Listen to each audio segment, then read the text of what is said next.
knows all the inside scoop around college basketball, is our friend Joe Tipton of on3andrivals.com. And he joins us now on All Access AM. We're really pumped that he can start off his Monday with us. Joe, welcome in. Thanks for doing this.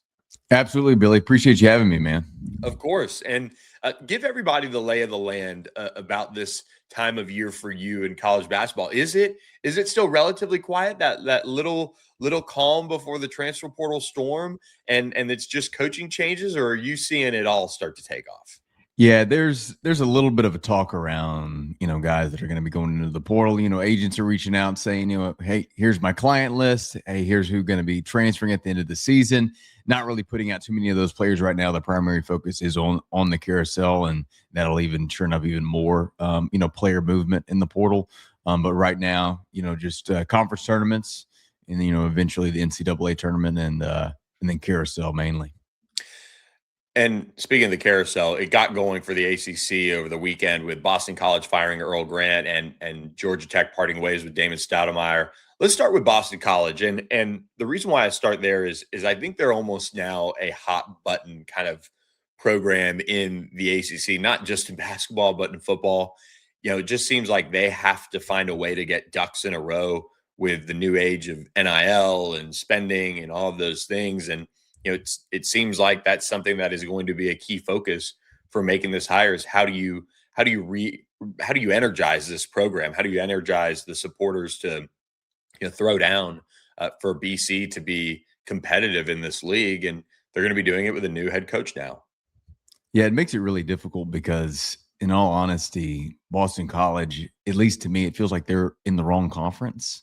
It doesn't feel like they should be in a power conference like the ACC. And I think when college coaches are looking, they're interviewing candidates to fill the BC opening, one of the first questions that comes up is, what's the NIL? What's the financial support? And to be honest with you, I don't think it's very good. So it's an automatic deterrent from a lot of coaches when looking at some of these jobs. It doesn't even have to be BC specific. But that's their primary, one of the things that they're looking for. And if you don't have that, it's going to make it really tough to win games and acquire talent. So it's one of those jobs that BC is one of the, least coveted jobs in the league, just kind of for obvious reasons. But it's just going to take the right guy that maybe can be operating with a little bit of a lower budget, that has a knack for evaluating maybe under the radar talent, not the the 5-star level guys, and not the hottest guys in the transfer portal, but more so of those under the radar, underrated guys, to be able to rebuild that program. And hopefully somebody's going to be able to make that happen. Earl Grant departs after 5 seasons, 72 and 92. And look, I mean, BC hockey is up a peg over men's basketball. Truly, there. That's just kind of how it rolls up there in Chestnut Hill. And when you see some of the names that are early on, maybe being floated, do any of those maybe fit what you see as far as the need for an evaluator, somebody who does less with more, finds the diamonds in the rough in recruiting or the transfer portal, and can make some of this work? Yeah, I think two names that come to mind are Joe Gallo at Merrimack, and obviously they transitioned from D2 to Division I. So when you're evaluating players like that, all those guys are D2 guys are going to be under the radar. So I think he would be a good fit. He's been a proven winner, in the area. And then also James Jones at Yale, Ivy League, being able to recruit just a very small niche of players. I think both of those coaches have had success, and then also have been able to, acquire talent that's kind of, like I mentioned, that under the radar, undervalued, not the type of players that, Power 5 conferences, those type of teams are going after. Is it a job that you go in there and whoever gets it, and maybe it's one of the guys you mentioned, maybe it's not, that you have to be unique in as far as how you structure your staff? Like, do you have to hire a GM that is, locked in on scouting every nook and cranny in this country and beyond for talent? Or is it, you kind of don't change what you're doing as far as if you're a, do more with less type of guy? Does that kind of make sense? Yeah, it really depends on, the head coach that they decide to bring in. I think I think if you have the resources to be able to bring in a general manager and somebody that has ties to the area and that has an eye and a knack for talent evaluation, I think that's the biggest piece for Boston College, because like I said, they're not going to land, the 5-star level recruit. They're not going to land, many even like 4-star recruits in high school. And to be very frank, it's a difficult place to recruit to because of their lack of winning over the last however many years. So you have to get the guy, that maybe those other schools in the ACC don't want, or other power conferences teams don't necessarily want. So you have to get those lower tier guys that you believe can develop into star players to be able to slowly turn that program around. Let's go over a little down the ACC to Georgia Tech. They make a change. Look, when Damon Stoudemire was hired, this seemed like a hire that probably just wasn't going to work. And a lot of people had some opinions on that, but it takes a minute and things get fleshed out, and eventually he does get let go. What was your take on just the job he did, and certainly the decision to move on with a new AD and Ryan Alpert there, who's going to very clearly make his mark on the basketball side of things. He's been critical in putting the pieces together, facility wise and fundraising wise, and the football team's been successful. This seems like a job that could be a little bit of a sleeping giant in a sense. Yeah, I think so. I mean, you're obviously in the heart of Atlanta there, a lot of talent in the state and in the city. I think it comes back to, it's similar to maybe a point I should have made with BC. I don't want to necessarily make excuses for some of these coaches, but at the same time, lack of funding funding in general when it comes to NIL can make or break a job, and some coaches can excel with very limited funding. And we've, seen coaches be able to do that. But at the same time, and also on the other side of the coin, we've seen coaches with plenty of NIL also crash and burn. But I think that's one of the things that you're going to have to need to be able to acquire talent in this day and age. But I think, if you find the right person, for the Georgia Tech job, it's also, to a lesser degree, it's not necessarily similar to Boston College, but also it's if you're a kid, in the state of Georgia or in the Southeast region, you want to go to a school like Auburn or Alabama or even maybe UGA, or if you're, in the ACC, if you're being recruited by ACC programs, you want to go to, Duke or Virginia or North Carolina or maybe even Miami now, right? Like schools like that. So I think Georgia Tech is also a school that you might be able to land, if you recruit at a really hard level, be able to land some of those top guys within the state. But also you probably also need to recruit those guys that are more so the developmental guys, and then also you're able to kind of take a chance on and then believe in the longevity of their career and being able to retain them. I think that's such an important piece to college basketball, is being able to get those guys back and not have to lose them year after year. But you also have to have the NIL support to be able to bring them back, because other schools are going to offer them more money. And off that, is there early buzz on, and I know BC is a job that just at face value is going to struggle with this and this reputation. Is there a early buzz around Georgia Tech kind of making that job more attractive and saying, hey, look at what we're doing as far as fundraising for facilities. We're going to do that for basketball and kind of get it on a good footing where you can make an impact with maybe some of those recruits that are right in your backyard in Atlanta. Yeah, I do think they plan to increase their NIL support, which is, on par for every job that opens. You almost always increase your NIL support to encourage players and then also the coach to be able to take the job.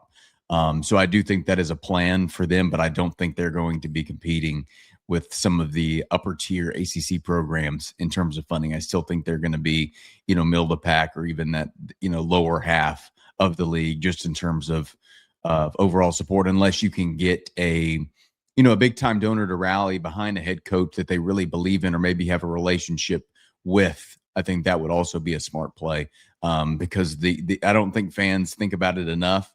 The donor support is massive. They have to have a great relationship either with the administration or the head coach, the general manager, those people can take you a long way.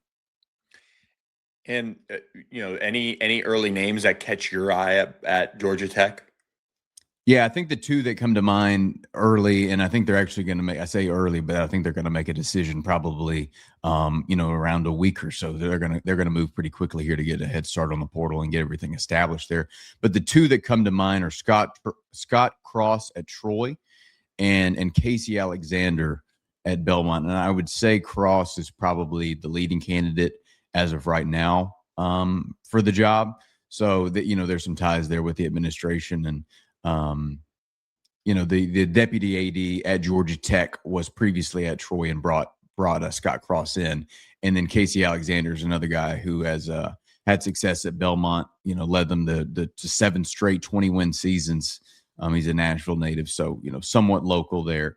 But I think those are the two that are kind of out front right now for the Georgia Tech opening. Scott Cross, probably my first, maybe second interview ever as a Oh, wow. young college reporter when he was back at UTA. They were kind of still getting things off the ground when he had just been named head coach there. Just gracious with his time, let me in his program, and I'll always remember that. Good guy. And look, I mean, covering SMU, I mean, down the road, Andy Enfield, eventually moves on, and he's a guy that spent almost 20 years, it feels like, in the DFW area, but very much a candidate now for a high major job in Georgia Tech. I think he'd be a phenomenal choice. You mentioned Casey Alexander. You can't really argue with the success that he's had either. Do you see a strong coaching carousel of candidates this offseason as a whole? Like, is this a good year to be in the market for a head coach? Honestly, not really. No, not unless we see a surprise retirement from a Bill Self or a Rick Barnes or a Tom Izzo. And I don't know if any of those are, guys are 100% going to retire. You always kind of look at those guys when they get a little bit older in their career. But I think overall, a lot of the jobs that are open or that are projected to open, I don't think that they're going to be super highly coveted. It's going to be hard to get a sitting high major head coach for a lot of these replacements. They're going to dip down into, the mid-major level to pick off some of those coaches. But even a guy like Josh Schertz at St. Louis, who's had a ton of success there, he's being very selective. He's probably the most coveted mid-major head coach out there right now. And, he's probably had plenty of interest from some of these high majors that are currently open and then also, plan to be open. But, I think, he's okay with staying at SLU for another year. They've rallied behind him and given him, once again, a lot of financial support to be able to bring in talent and retain those guys from those high major schools, kind of chomping at the bit for some of his players. But it's one of those cycles where it's, it could get crazy. You can't rule anything out. Like, the domino effect is real, with just how things, open with, SMU having a surprise opening in infield, jumping over from USC and Eric Musselman replacing him, in Southern Cal, and then John Calipari, jumping to Arkansas to replace Muss. I don't know if it's going to be one of those years, but it'll still be pretty entertaining. You mentioned the Andy Enfield kind of domino that started everything when Rob Lanier was let go, and that crazy coaching carousel last offseason. Your take from what you've been able to see on SMU, obviously down the stretch here without BJ Edwards, they've struggled. They've basically fallen apart. But what's your take on what Andy Enfield and the staff are doing at SMU, and got a couple years now under their belt? Yeah, I've actually been really impressed with them. I know it kind of, fell apart here towards the end of the season without BJ losing, a handful of games in a row. But overall, them, you think about them joining, from the American to the ACC, and the ACC is much improved this year. Last season not so much, but Virginia, Miami. So I really like what they've been able to do. I think they've recruited at a really high level. I think they've, made themselves more of an attractive destination for potential players. And they've been able to develop a lot of guys and had success within the program, via transfer. And now, like I said, recruiting some of those, in-state, high school players that I think they project to have success long-term. But I think it's a tougher job in the ACC. But I think overall they've done a good job. I'll get you out of here on this and just kind of a look at the ACC as a whole. I mean, Duke, obviously the class of the conference, the whole league has seen a resurgence this year. What were your impressions kind of going into the season of the ACC, and have they exceeded them? Have they hit their markers as far as a league as a whole and heading into March Madness? Yeah, it's been interesting to see because I think we all, projected, Duke to be at one of the top teams, in the league, but then also in the country, of course. But like I said, Virginia has taken a huge step with Ryan Odom. They're playing a way different style of basketball compared to with Tony Bennett, and they're much more entertaining to watch, at least in my opinion. And Jay Lucas has surprised me at Miami as well. I think he's done a great job his first year being a head coach down in Coral Gables. And I think Louisville is kind of one of those schools that has been one of the more disappointing, relative to what expectations were coming into the season with their portal class. I know Mikael Brown's, missed, quite a few games with a back injury. And I think Florida State is another team that I was thinking about earlier today that's ahead of schedule. If I'm not mistaken, I think they were picked last in the preseason poll or very much so towards the bottom. And, they finished right there kind of in the middle. So I think those are a few of the teams that, stand out to me.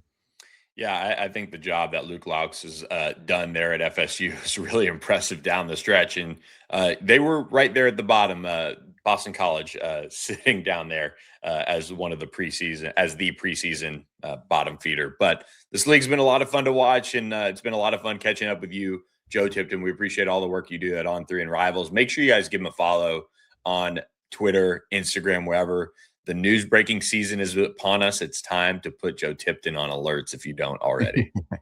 Appreciate it, Billy. Thanks so much, man. Yeah, there he goes. Joe Tipton, really appreciate him joining us on All Access AM. Just one of the all-time dudes in this industry. So appreciate him and hope you guys enjoyed our catching up with Joe Tipton. And we appreciate our supporters, our sponsors here at All Access AM as we await James Fletcher with some bracketology. Do want to remind you guys about our friends at Corporate Magic. And Corporate Magic is where, if you're a brand and you are looking to put on a memorable, almost life-changing event, you need to go to corporatemagic.com. You need to see some of the events that they've done. You need to see what they've been able to put together throughout their company's history with concerts, with national sales meetings, with global productions that take a team with expertise, with experience in planning and developing that plan and executing it at a high level. You need to find that. And Corporate Magic, there's no better place to get that than with our friends at Corporate Magic. So visit corporatemagic.com and tell them All Access AM sent you, and they'll be sure to get you lined up with all the right people to talk to about your next event or experience.